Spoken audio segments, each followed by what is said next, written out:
And we're back. Yes, welcome back. This is week 6, is it? I think we're up to week 6, yes. It's the 6th game of the season. Yeah, the games are coming thick and fast now. We love it, yes. yes. We had the midweek games. City won. And I suppose the big surprise was Chelsea losing to Southampton. Yes, a lot of people have Southampton as a possible relegation guys. Hands up for that. And they still could go down, but Yes. Chelsea having difficulties. I always say, a team that buys a lot of players, it takes time. Sure. And we're going to see that when we discuss the West Ham game today, right? Yes, About Chelsea's. we'll go through all that. So let's dive straight in. Sure, exactly. And we've got a big early game there now today. Yes. Merseyside derby. Yes. Everton, Liverpool. Your thoughts? I think it's going to be a tough one, of course, a derby.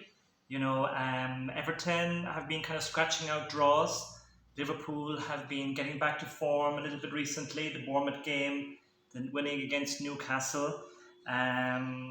I think the Everton defence is better. I think they've brought in Tarkowski in defence and another guy as well, who they brought in I think is really good. He's kind of like from Burnley, I think maybe, or Brighton. And Everton don't score many goals, but I think I'm going to go for a draw for this one. Because historically, I think of the last 11, there have been 8 draws at Goodison Park in these kind of games. Yes, certainly, derby matches, form books, kind of, I won't say go out the window, but certainly there's an added element. Early game.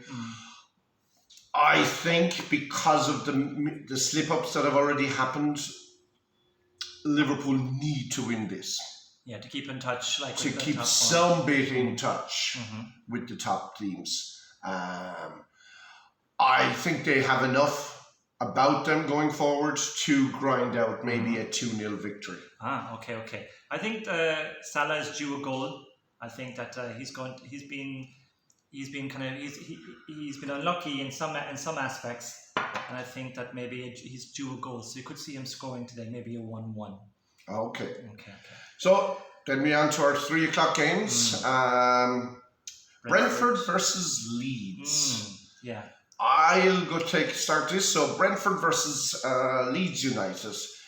2 teams that have surprised me so far this season in terms of their teamwork, their cohesion, and I will have to say I would have had Brentford on a second season syndrome. We often see that, but they've started really well, and Leeds only survived by the skin of their teeth and sold their best player last season. But yet both are playing well. I will give this to Brentford. I think at home, I think with the both well-organised teams, but I give Brentford to shaded at home. I think Tony will cause a lot of problems to that Leeds defence. Yeah, the Brentford attack looks really good. Tony and Weah, they're going to score goals. Yes. That's like what they need to stay up. So I think they're going to be a solid mid-table team this year. And also at home, they've looked really good. They've only lost 1 of their last 7 home games or so on. But Leeds also seem to be a little bit more solid and not losing. They're drawing games where before they would have lost games, So I'm going to go for another draw here again as well too. I think Brentford 1, Leeds 1 on this one. 2 draws in the first 2 games. Okay, we've got a London derby then. Chelsea and West Ham. Yes. Yeah, we spoke about Chelsea. Surprise, they lost against Southampton. At the start of the season, we spoke about the new chairman coming in. Was there some disconnect between him and Tuchel? The players they've bought in, are they buying them just for the sake of getting them in? Is there cohesion? There seems to be a lot going on there behind the scenes, and it isn't really good. West Ham had a win during the week. I think they beat Villa. Yes. I think, and they're starting to find a little bit of form.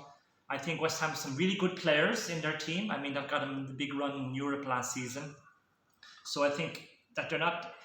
I think West Ham will probably score, but I have to look at Moyes' record as well. Moyes has not won in 17 away games against Chelsea.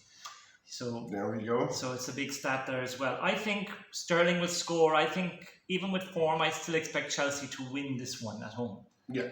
I think that again, we talked about teams buying a lot of players. It takes time. Chelsea have a very different looking team than even last season in terms of the spine of the team. Yeah. I think buying Aubameyang at the last, I think could be a masterstroke. They badly needed a focal point. Yes. And certainly Aubameyang will give that. And I think his past relationship with Tuchel, that's true, yeah. I think could become a very important player for Chelsea as the season progresses. I think this game might be too early for him. Yeah, I think actually Aubameyang has got a broken jaw. Yeah. Welcome to London. Yeah, so he's out. Welcome back. Yeah, I think Chelsea have missed the German guy, the Rudiger, right? He's a big time. Big he was such a leader. Yeah, and himself and Silva had a very good relationship. I don't think that maybe it takes time for the new guy coming in, Kubayali. Yeah, well, he got sent off. It doesn't help when you get sent off and then you're suspended for a couple of games, So there's a little bit. They brought in Fofana as well. It's going to take him time. It'll take him time. You've got the lad with the hair. Yeah. Sideshow Bob. Kukaracha. Yeah, that's the guy. Yeah. So a lot of players to bet in to kind of get their little relationships going on in terms of attacking play. However, I do think that it will click. I think at home, as you mentioned, the record for Moyes, Chelsea win for me. Yeah, and I think West Ham as well. They can't score goals. They've only scored 2 goals. They all can't season, score, and just Chelsea need it. Yeah. And sometimes when you need it, the pressure's on. You get a response. Especially the big players. Yeah. Okay. Very interesting one. Newcastle versus Palace. Yeah. Newcastle is home to Palace. What do you think? For this one? What do you think? Yes. Again, a hard one to call. Newcastle are winless in the last 4, so they've kind of stagnated a little bit. They brought in the new guy, Isaac. I think is going to give them a little bit more up front than they had before with Wilson. As good as he is, I think Isaac is another step up again. Yes, I agree. And Woods was brought in last year just so that they wouldn't get relegated. Yes, he's not. He won't get him into the top 6. Yeah. So I find this would be a close one. I think Palace don't really play very well away. I think that, which is surprising because they've got a team with the wingers, Zaha and the other guy, some other guy out on the wings. You know what I'm talking about. They're really fast, and I think they would be very good for counter-attacking, but it hasn't proved that way. So I'm going to go for a Newcastle win just because Newcastle are at home. I'd agree with you. I will go. I won't say I think. I'm going to put my colours on the table, put my masts up, put the flag on, and say Newcastle are going to win. How many similes have you put into that one? It's a simile, and we love them. Okay. Yes, I know Newcastle are going to respond. Okay. Crystal Palace. I slightly disagree with you about their away form. They were 2-0 up against Manchester City last time away from home. Yeah. Not many teams will go to Man City and go in at halftime 2-0 up. Sure. They probably should have beaten Liverpool in the second game of the season in Anfield. Yes. They got a draw there. So, but I'm still saying Newcastle with that new purchase. He scored on his debut. That's a great start. It just takes that pressure off him straight away. Yeah. And I think they will have too much for Palace. Yeah. Okay. Forest against Bournemouth. Are they 2 relegation teams? If you would call this a big 6-pointer, I mean, they both come up. So obviously, those who come up, it is a big jump from Championship to Premiership. Yeah. So this you'll have to mark as a must-win game for Forest. Mm-hmm. Bournemouth got a good draw against Wolves during the week. New coach coming in just to try and settle down after the trauma they had in Anfield. Yeah. I think, as you've seen it, I mean, I've heard the amount of criticisms about, I'm talking about Newcastle, Nottingham Forest and my secret love-in with them. Yes. I think at home, the home fans behind them, one of the nicest stadiums in the Premiership. Yes, a lot of history. I think... In fact, I'm going to say it. They are going to win. Oh my God, it's a big... Okay, they are going to win. You're nailing your mask to the colours. I am. I'll be hoisted by my own Packard later, but there we go. Okay, great. So I agree. I think Forest will win. I think Bournemouth are in big trouble. I think that they haven't scored a goal in the last 4 games or something. They won their first game against Villa in the season. Forest have kind of won over a lot of people as well too, with their very kind of attacking, exciting play. A bit like the Chelsea have signed so many players that it will take time to get to really merge. Yeah. But some of their signings have been very astute. Yeah. And there is, and in fairness, there hasn't been that signs yet that they haven't had problems fitting in. Mm-hmm. They played it, even when they're playing, they seem to kind of be good flow, very good, much one-touch football, very exciting going forward. I think they'll be at too much for Bournemouth at home today. I think Forest 2-0. Okay, another London derby, Spurs against Fulham. Yes. I'm going to go Spurs to win. Okay. I'm going to say it straight out. For me, Kane, I think Son, he's due a game. Yeah, and I think this could be his game. Sure, yeah. Fulham have done well. They've exceeded expectations. Absolutely. And they beat Brighton midweek. 100%. And that was the one I've been shouting about Brighton for the last couple of weeks because I always never did. So I am not going to start shouting for Fulham straight away. I do think it'll be closer. Fulham fans will be hoping that you don't. Yes, and 100%. I won't give them the kiss of death. Yes. But I would say 2-1, 3-1 to Spurs. A question: do you think that Tottenham's offense hasn't been free scoring since the start of the season? They've been kind of more defensive, trying to be more solid. They're harder to beat. Do you think that Conte is kind of maybe telling them that stay back and we catch them on the break? It's very much a Conte thing. He, you see his teams, he loves to counter-attack. He doesn't mind the possession stats as long as people work hard. Yeah. He feels you get greater opportunities by being holding back more and getting the team to come and attack and they do have those players to break as well. They have the players to break. They are lacking a little bit in midfield anyway, so he's probably thinking if you had all this possession, we won't create much because we don't have the Eriksen anymore or creative. Maybe Conte midfield. was listening to our earlier video where we targeted that the defence and the midfield was weak. Yes. And so he's reacted to that and decided to play a kind of more defensive game. You're welcome. Yeah. You're welcome, Conte. But I agree. I think Spurs are a top 4 team. Fulham, I think they'll kind of maybe peak maybe 10, 11. So I think Spurs to win this one. Fulham would say their target is 40 points. Yeah. And they're started very well to get that target. Yeah. Anything else will be a bonus. Yeah, and they've done well. And they've got a player who's on form at the moment with Mitrovic. Yes. And he's going to cause any defence he plays against a problem. Yeah, they've some good players. I think that Paulinho in midfield has started really well. No one ever knew about him. Nobody knew about him. He's really been an impressive player in my book that I've seen in Fulham so far this year. Yeah. Okay, Wolves versus Southampton. Now there's another potential relegation battle. 2 teams that struggle to score goals. Yes. Well, Southampton have really had a pick-up on form. They've had a draw, they've had a win. Yes. Away to Chelsea, of all places. I mean, that was an amazing I think they were at home. They were at home. They were at home, but yes, and probably the shock of the midweek games. Yes, definitely, yeah. They're away to Wolves. Yeah, Wolves can't score goals. Yep. But apparently they've brought in a new striker from Austria. He's 7'10", apparently. 7'10". Or is it 6'7"? Maybe. 7'6". He's a tall lad anyway. He's tall anyway, yeah. So I mean, will he start? What difference will he make?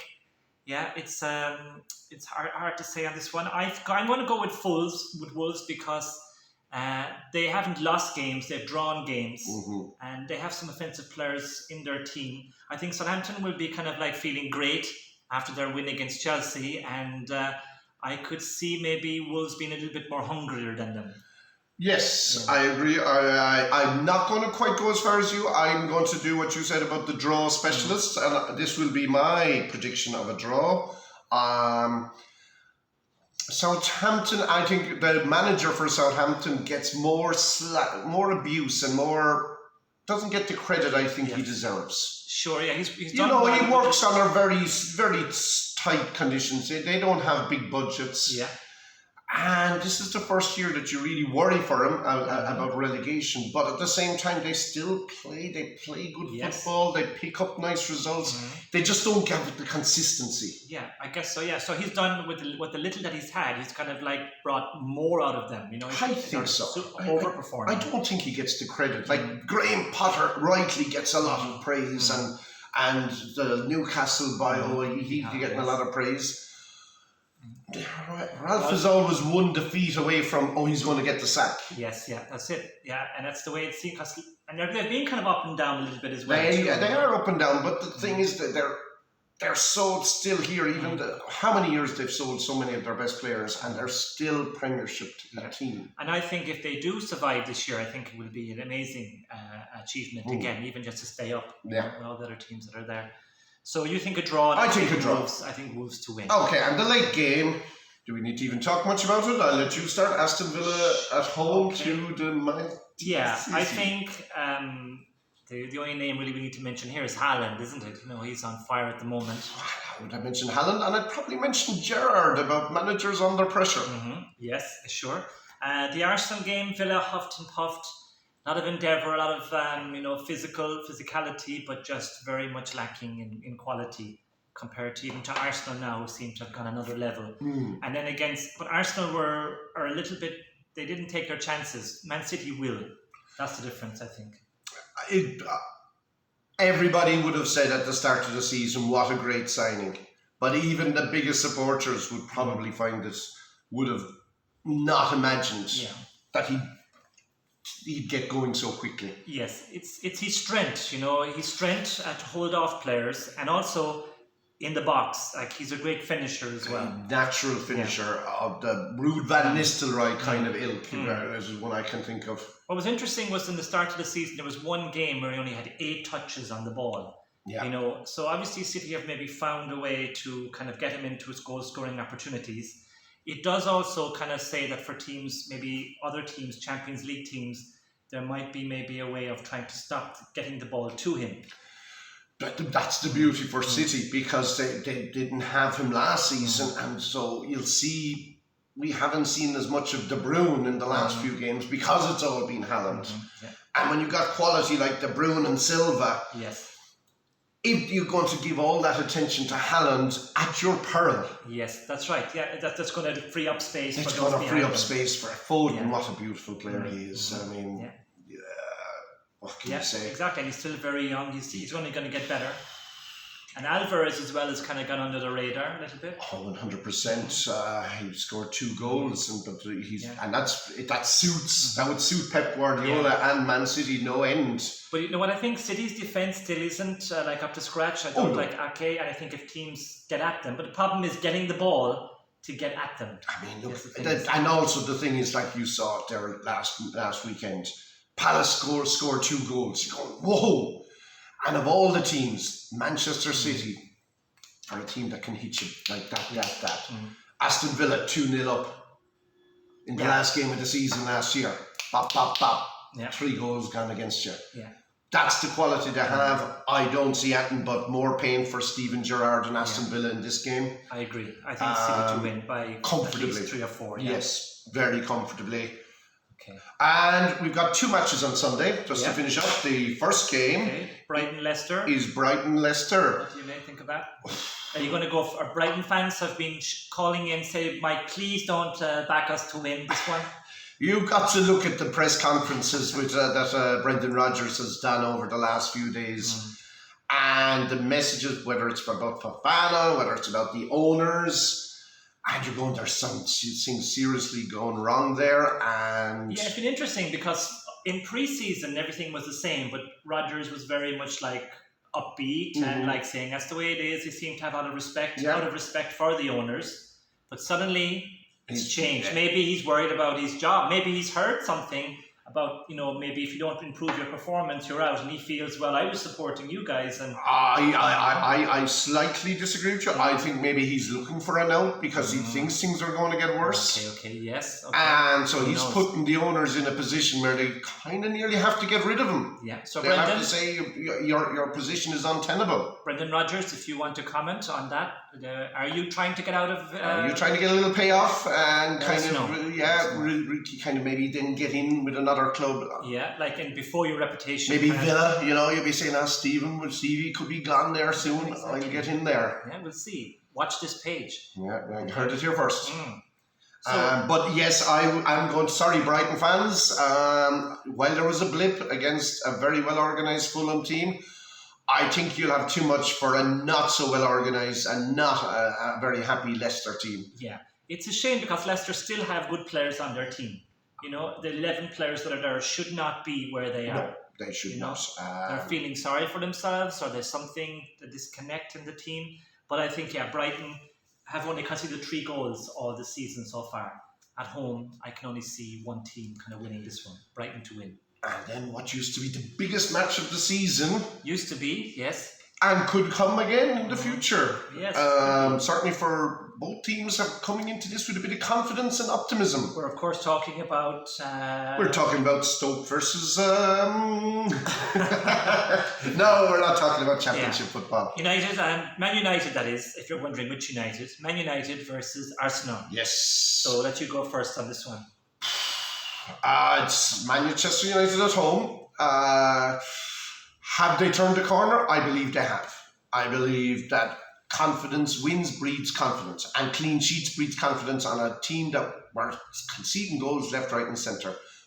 I won't say bad news for Harry Maguire, but it's the reality. He needed a break from the front, from the spotlight. I think this is really hard to call, but my feeling, I'm going to keep saying it, Arsenal are doing better than what their performances, their results have been fantastic. No argument. This man, I know, will disagree with me. I think you haven't backed them to win any of their games. I'm not going to back him today either. I am going to back United. Arsenal fans will be happy with that. I'm going back in United at home in Old Trafford to put out a statement victory, 2-0 or 2-1. Yeah, this is a game that United would win. Yes. And then next week they lose away. They lose at home to Southampton. Yes. And I think that's the way it's going to go. I do think United will win this one, just out of being a bit more street smart, managing games. Arsenal have been flying. They've got all this young enthusiasm, but against Villa and Fulham, they lack that little bit of cutting edge. Like a bit of ruthlessness. Yeah. And they haven't lost a game yet. No, 100%. So there's a little bit of. But I have a feeling that even though Arsenal will finish above them in the league, I think well above them in the league. I have a feeling, even though I want Arsenal to win, I have a feeling that and Arsenal haven't been able to keep clean sheets. I could see United winning this one. Yes. Oh, I'd say, look, I haven't been that shocked since Ned Stark got his beanie cut off. Oh my God. Okay. Well, I'm hoping that I'll be proved wrong. I hope that Arsenal will win. But I think it's a game that typical United to win this one. But I think, like Chelsea, I think they're bringing in players just for the sake of bringing them in. I think it's going to be hard for those players, unless they're really lucky and they do kind of connect well together. I think United are desperate. I mean, it's the 80 million on the last day of the transfer window. Actually, yeah, what a risk, If obviously they didn't have any plans to buy him before that. No, they were all about Frankie de Jong. Oh, we'll get Anthony. Yeah, so go back to our first few videos where we spoke about the problems we feel United have and how we think what they should do for the future. You'll probably find that maybe in our week 1 video. Yeah. Youth, but it seems to be abandoned. Anyway, that's us for today. Yes, indeedy. I hope you watch the games wherever you are and enjoy them. And we will see you next week. All the best. So long for now. Slán go fóill.